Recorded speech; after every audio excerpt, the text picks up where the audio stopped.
The Arctic convoys of World War II were a series of military transport operations aimed at delivering Allied supplies to the Soviet Union via the Northern Sea Route. These convoys operated from August 1941 to May 1945 and became a vital supply channel under the Lend-Lease program. A total of 78 convoys sailed in both directions, 40 to the USSR and 38 back. Main arrival ports were Murmansk and Arkhangelsk, while departure points included Liverpool, Loch Ewe, Reykjavik, Hvalfjörður, and Scapa Flow. Convoys were designated with codes PQ and JW for eastbound runs, QP and RA for return trips. In total, over 811 merchant vessels took part, of which 104 were sunk.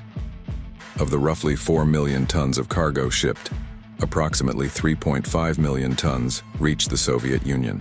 Deliveries included 7,000 aircraft, over 5,000 tanks, around 51,000 jeeps and trucks, 3,190 anti-aircraft guns, 473 radar units, 15 million pairs of boots, more than 350,000 tons of aviation fuel, 300,000 tons of explosives, and about 1.2 million tons of food and industrial equipment. Each convoy was protected by 20 to 50 warships.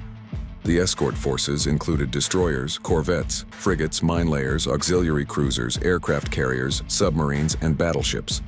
Notable escort vessels included British battleships HMS Duke of York and HMS Anson, aircraft carriers HMS Victorious and HMS Furious, the American carrier USS Ranger, and cruisers such as HMS Sheffield and HMS Jamaica.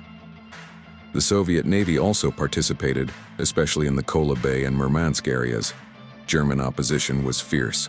Major threats came from Kriegsmarine U-boats, up to 30 operating simultaneously. Heavy surface ships like the battleship Tirpitz and cruisers Admiral Hipper, Lützow and Scharnhorst, and Luftwaffe air units based in Norway. The most active was the X Fliegerkorps, 10th Air Corps, deploying torpedo bombers like the Ju-88 and He-111. Air attacks often involved up to 100 aircraft per operation.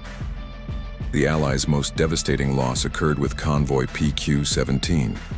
Out of 35 transports, only 11 reached the USSR. Losses totaled 24 ships, 153 aircraft, 430 tanks, 3,350 vehicles, and 99,316 tons of other supplies. Over 150 sailors died. This led to a shift in escort strategy, reinforced protection, deployment of additional carriers, and the formation of long-range covering groups. After 1942, Allied defenses became more effective. Total Allied losses throughout the campaign included 85 merchant ships, 16 warships, including destroyers HMS Matabele, HMS Somali, and USS Warrington, and over 3,000 sailors.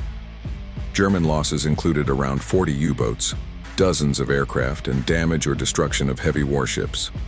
Notably, Scharnhorst was sunk on December 26, 1943. During the battle, escorting convoy JW-55B operations were conducted under extreme Arctic conditions. Temperatures fell as low as -30 degrees Celsius, -22 degrees Fahrenheit, with frequent icing, dense fog, storms, and strong currents. Average convoy speed was 7 to 9 knots. The journey from British bases to Murmansk took 10 to 14 days depending on weather and enemy activity.